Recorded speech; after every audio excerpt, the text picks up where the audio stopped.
All right, good evening, everyone. Is the state ready to proceed? Yes, Your Honor. Is the defendant ready to proceed? Yes, Your Honor. Sorry, it took me a little bit longer than anticipated, but there was a lot of information to consider. Let me just start by saying that as multiple people have observed, this is a particularly difficult case because there's really nothing that the court can do that's capable of fixing the harm that has been caused to the victims in this case.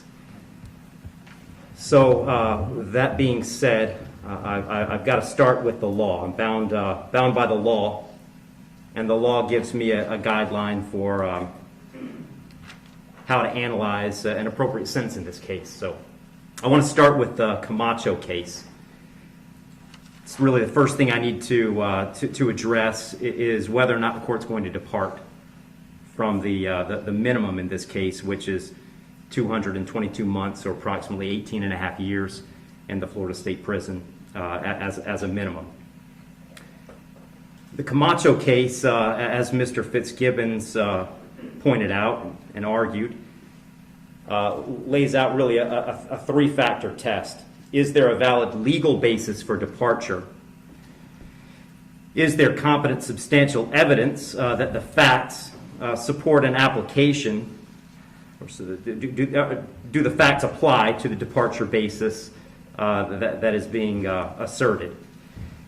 To both of those questions, I answer those yes. There is a valid legal basis for departure, and there is competent substantial evidence that would support a departure.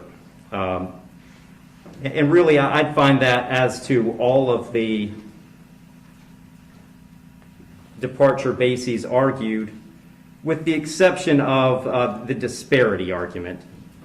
I'll just comment on that one for a moment. The defendant has argued that an available basis for departure is the disparity between the guidelines and the sentence that Mr. Barano got. I don't agree with that. I agree that disparity could potentially be an available legal basis for departure. But in this case, I don't think it applies because I do think that there are important substantive differences between the facts as applied to Mr. Barano and the facts as applied to Mr. Heirin. The state's put those on the record. I won't elaborate on it too much other than to say I think that the difference, the age of majority for Mr. Heirin is one of those. But mostly I just think that the facts are different as between those two defendants. And so I don't believe that the facts in this case support that as a departure basis because I believe that a disparity in sentence between Mr. Barano and Mr. Heirin is appropriate in this case. That brings me to the third question of should essentially the third factor under the Camacho case is should the trial court depart? And the court in this case is going to decline to depart. So I'm answering that question in the negative. The trial court in this case is not going to depart. And I don't reach that decision lightly. When evaluating an appropriate sentence, I will start with Florida Statute 921.002. It was pointed out several times the primary purpose of the criminal punishment code in Florida is to punish. And I've got to take into account the severity of the primary offense and the circumstances surrounding the primary offense. When I take into account circumstances and severity, a lot of what I'm taking into account really when I sentence is intent and harm. And in this case, there wasn't any evidence, and nor does the court believe that there was any specific intent to do harm, in this case to the victims. But there was intent to drive at an egregious speed, 102 miles an hour, regardless of the consequences and regardless of of who that ended up harming.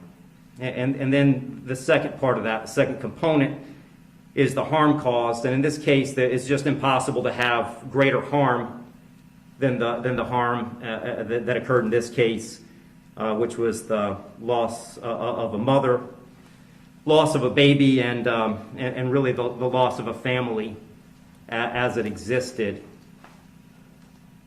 when this occurred. I did consider, I also want to make a record, I did consider sentencing Mr. Heirin as a youthful offender, but for the same reasons that I'm discussing, I didn't think sentencing him as a youthful offender was appropriate. I agree that youthful offender was something that the court could have done. I did consider it. I carefully considered it. But the court just found that due to the serious nature of these offenses, the extreme nature of the conduct, and again, the level of harm, that a youthful offender sentence was not appropriate. So given that the court is not departing, the guidelines call for a sentence of 18, essentially 18 and a half years at a minimum, and 30 years as a maximum. And the court doesn't find that either the minimum or the maximum is appropriate in this case.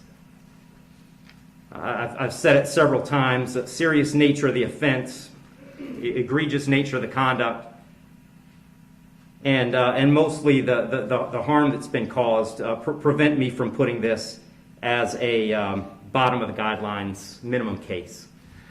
But the departure bases argued by the defendant did provide some reason not to put it at the top of the maximum.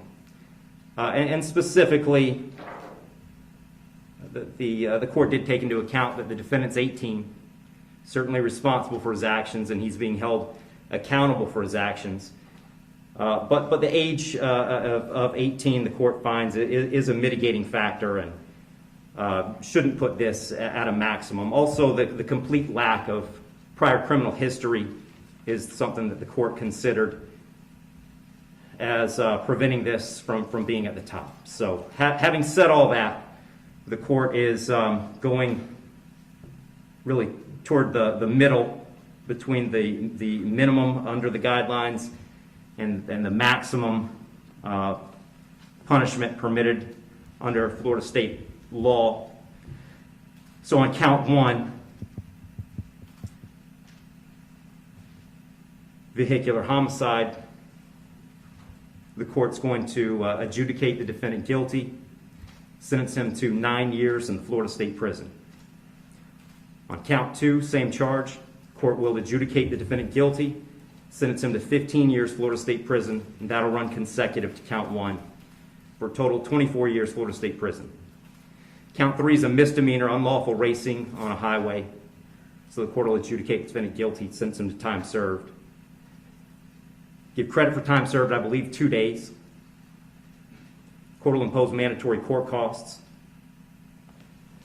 Mr. Heirin, you have given up the right to appeal the determination of your guilt or innocence.